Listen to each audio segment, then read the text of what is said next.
Ви благодарам, колега. Колку што ве разбрав, имавте две поенти. Првата поента ви беше дека амандманот требало да биде срочен подруго, значи да се бара зголемување на средства за реконструкција и изградба на локални патишта, а втората поента ви беше дека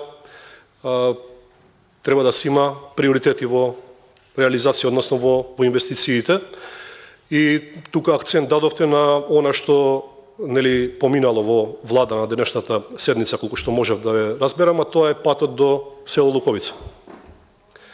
И образложението ви беше дека треба да се има приоритет на населени места кои што имаат 200 куќи, не знам и повеќе, а не онаму каде што има помалку. И да, ворете, но треба да знаете дека мора да се грижиме, и владата од една страна и ние од друга страна за рамномерен регионален развој. И ако во едно село, во едно населено место, до кое што нема пат од 7 километри, 30 години изградено, нормално дека тоа село и тие луѓе од таму ќе бараат начин да дојдат до полесна комуникација, тоа е да се преселат од тоа место. Но тоа не значи дека тие луѓе ќе ги заборават нивните стари огништа, каде што биле родени, каде што живееле нивните дедовци и баби.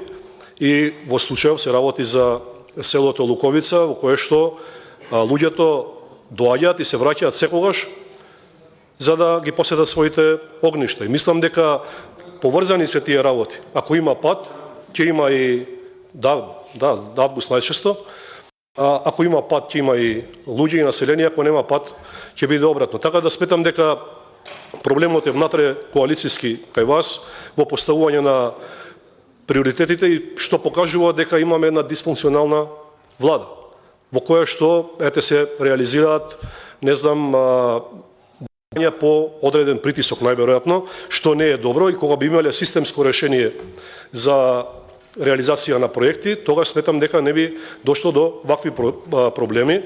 И сметам дека ако веќе дојдено до решение, добро е што е дојдено до тоа решение дека ќе се инвестира во изградба на овој до село Луковица. Ние треба тука само да бидеме будни стражари, сведоци на тоа дали проектот ќе се реализира. И доколку се реализира, сметам дека ќе се направи голем исчекор напред за луѓето кои што живеат во ова населено место. Благодарам.